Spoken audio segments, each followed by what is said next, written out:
Playing scales is one of my favorite things to do on the guitar. This is going to be the 6th lesson within my Guitar Sage series, and we are going to be talking about scale diagrams. Once you end up figuring this whole thing out, you're going to be able to play any scale that's out there. So let's go ahead and get started. This is the basic layout of a scale diagram. Notice that we have 6 lines going across like this. These are going to be your 6 strings. At the very, very top, this is going to be your thinnest string, or your first string. Then it's your second string, third, fourth, fifth, and your 6th string, which is also your thickest string, if you don't know the numbers of the strings. This line right here is going to be the nut of your guitar. This is your 1st fret, 2nd, 3rd, and 4th. And if you're wondering why it looks so similar to that of a chord diagram, it's actually pretty much the same, just flipped on its side. Notice that if I had a chord diagram, it would look like this. Here's your thinnest string all the way to your thickest, the frets like that, but it's taking that and it's just turning it on its side, just like that. Now what's going to happen is that you're going to be seeing some dots along these lines. So let me go ahead and actually write some down here, in fact. So we're going to go here.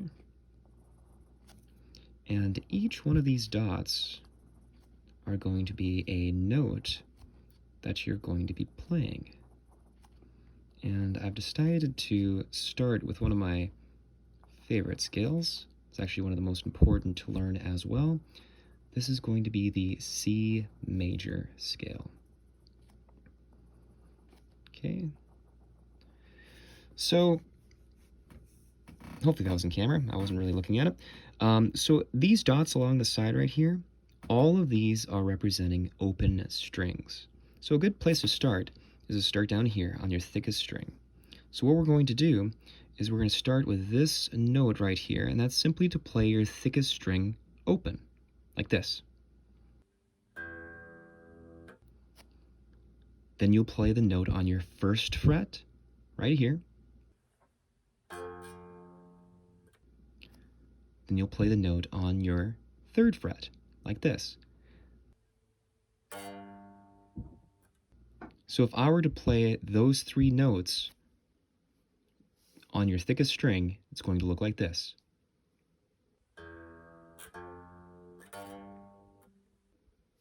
Then you would move up to your next string thinner. Now notice that that too is going to start with an open string, so you would pluck out your 5th string, and then you would play the note on your 2nd fret, then you play the note on your 3rd fret, which is going to look like this.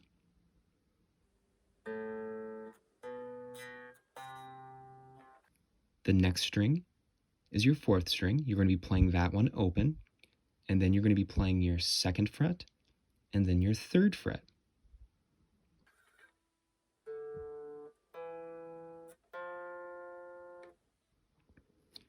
Next comes our 3rd string.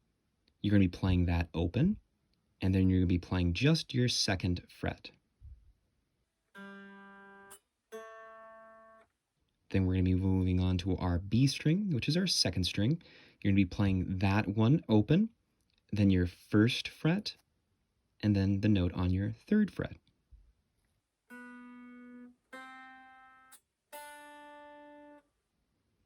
And lastly, you're going to be playing your thinnest string, which is going to be starting with your open string, playing the note on your 1st fret, and then playing the note on your 3rd fret.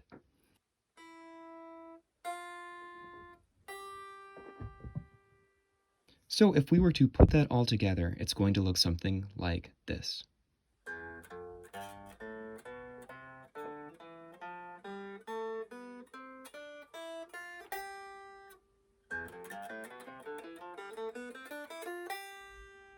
In our last example, we went from our thickest string all the way up to our thinnest string on our 3rd fret.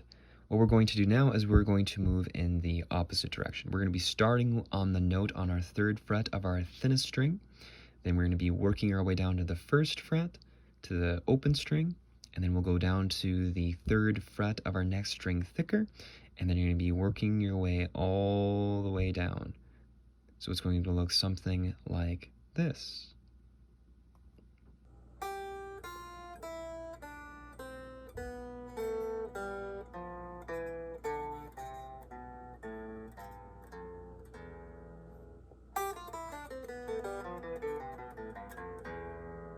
Now, once you got a good feel for working your way all the way up, and then all the way down, you can start having a little fun with these scales by improvising with the notes. Just kind of playing whatever comes to mind.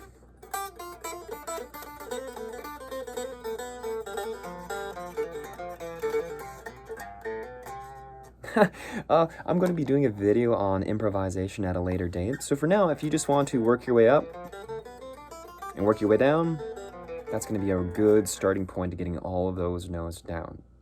Now that you've been through the key of C major, I want you to see if you can play a G major scale. So go ahead and pause the video and see if you can go all the way up and then all the way back down. And if you'll notice, the two scales are actually very similar. The only difference is going to be one note. In the key of C, it has an F, which is located here on our first fret of our thickest string, here, which is on our third fret of our fourth string, and lastly on our first fret of our thinnest string, or our first string. In the key of G, it has an F sharp instead of an F.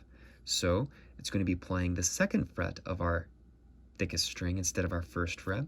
Notice that instead of our third fret on our fourth string, we're going to be playing the note on our fourth fret. And on our thinnest string, we're no longer playing that note on our first fret, we're playing the note on our second fret.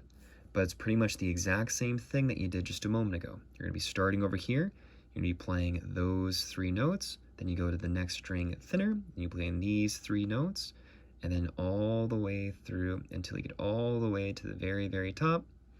And once you get there, then you'll be starting on that note again, and then you'll be working your way all the way back down to where you started at there. And it's a good exercise to go all the way up and then all the way down. And when you're finished, it's going to look something like this.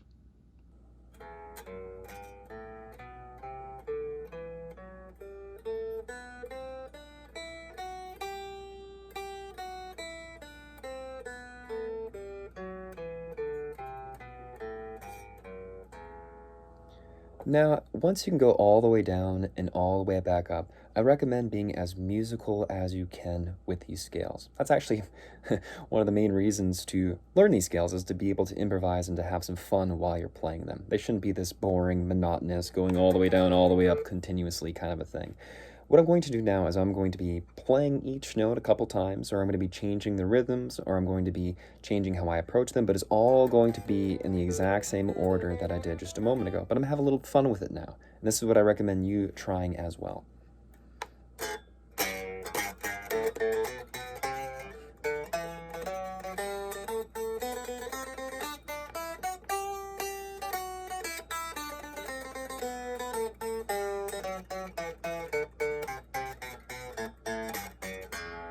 And then eventually you can just do straight improvisation.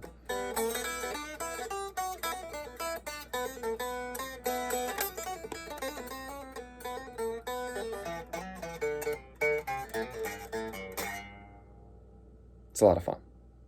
If those first two scales were a little tricky, don't worry, I've got one of my favorite scales for you. This is going to be the C major pentatonic scale.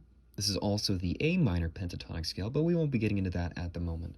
All I want to point out is that where our earlier examples, there were some strings that we were using 3 notes, and the same thing for our C major, this one is only going to be having 2 notes per string, which makes it a little easier to play and actually a lot easier to improvise with.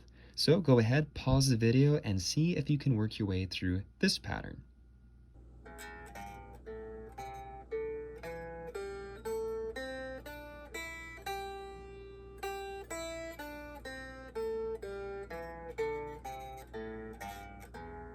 And that's it. I've decided to end this lesson with my favorite pattern. This is also a C major pentatonic scale, but notice that this is a little different from the examples that we worked with so far. In our earlier examples, we were using open strings while we were playing these scales. So these were open strings, these were open strings, these were all open strings as we were working our way up. This is going to be starting further down the neck of the guitar. So notice that we're actually starting on our 5th fret. And a little recommendation for when you're playing it, I would recommend having finger per fret. So your pointer finger is going to be playing notes on your 5th fret. You're not even going to be using your middle finger. Your 3rd finger is going to be playing anything on your 7th fret, and then your pinky finger will be playing notes on your 8th fret. So again, you would start off exactly as you did before. You would start off on your lowest string. You would play this first note on your 5th fret. Then you play this note on your 8th fret with your pinky finger.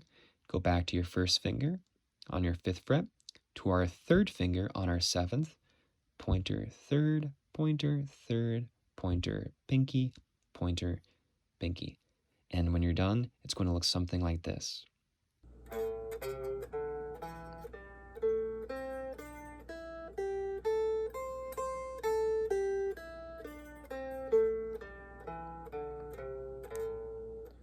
Out of all the scales that I've talked about so far, I think that you should memorize and master this one first. The reason for that is that I'm going to get into improvisation in our next lesson, and it's going to be centered around this scale. The reason for that, I mean, listen to this thing. It's like designed for jamming on.